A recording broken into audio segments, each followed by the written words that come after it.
सफलता के लिए क्या ज़रूरी है? शहर के एक कॉलोनी में एक बुजुर्ग कपल अंकल और आंटी रहते थे। वह कॉलोनी अभी जल्द ही बनी थी, इसलिए उसमें 4 से 5 घर बसे हुए थे। इनका बेटा इन्हें छोड़कर अपने पत्नी के साथ विदेश में रहता था, क्योंकि उसकी पत्नी ये नहीं चाहती थी कि वह घर पर रहकर अपने सास-ससुर की मदद करे। ये बुजुर्ग अंकल और आंटी जिस कॉलोनी में रहते थे, उन्हें हमेशा से यह डर रहता था कि कहीं कोई घटना ना हो जाए, इसलिए वे ज़्यादा घर से बाहर नहीं निकलते थे। लेकिन उनका यह रूटीन था कि वह हर सुबह सूरज निकलने के बाद टहलने के लिए निकल जाते थे।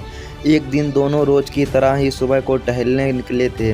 उन्होंने देखा कि एक लड़का तेज़ी से साइकिल चलाता हुआ जा रहा है और उस साइकिल के पीछे एक फावड़ा बंधा हुआ था, लेकिन उन्होंने ज़्यादा ध्यान नहीं दिया और चले गए। दूसरे दिन उसी समय फिर से वह लड़का दिखा और उसी तरह तेज़ी से साइकिल चलाता जा रहा था।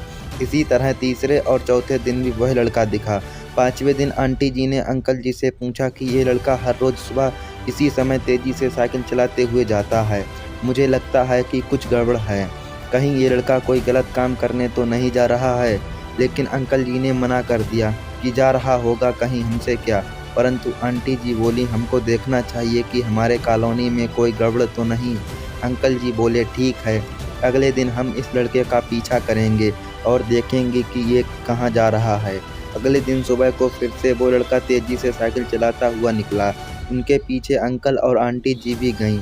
उन्होंने देखा कि थोड़ी दूर जाने के बाद वह लड़का एक पेड़ के पास साइकिल खड़ी कर दी। उसी पेड़ के पास थोड़ी सी खाली ज़मीन पड़ी थी और उसे वो खोदने लगा। अंकल और आंटी जी कुछ देर तक देखते रहे कि ये लड़का क्या कर रहा है, लेकिन लड़का ज़मीन खोदे जा रहा था। कुछ देर बाद उन्होंने लड़के से पूछा कि आप ये ज़मीन क्यों खोद रहे हो? लड़के ने मुस्कुराते हुए कहा कि अंकल जी, मैं आप लोगों को रोज़ देखता हूँ, लेकिन आपको मुझसे डरने की ज़रूरत नहीं है। यहाँ ज़मीन इसलिए खोद रहा हूँ कि मेरी नई नई नौकरी लगी है। अंकल ने पूछा, कहा नौकरी लगी है? ऐसा कौन सा काम है जिसमें ज़मीन खोदनी है? लड़के ने कहा, मैं बड़े दिन से बेरोज़गार था, फाइनली मुझे फार्म हाउस में काम मिला है और उन्हें ऐसे लड़के की ज़रूरत है जिसे काम करने का अनुभव हो, और मेरे पास कोई भी अनुभव नहीं है, इसलिए मैं रोज़ यहाँ फावड़ा लेकर आता हूँ और ज़मीन खोदने की प्रैक्टिस करता हूँ, ताकि जैसे ही नौकरी पर काम शुरू हो उसमें हमें निकाल ना दिया जाए, इसलिए रोज़ाना मेहनत कर रहा हूँ, कोशिश कर रहा हूँ। उस लड़के की बात सुनने के बाद अंकल और आंटी जी ने लड़के को आशीर्वाद दिया और बोले, बहुत ही बढ़िया बात है, प्रयास ही ज़िंदगी में सब कुछ है। यह छोटी सी कहानी ज़िंदगी में बहुत बड़ी बात सिखाती है।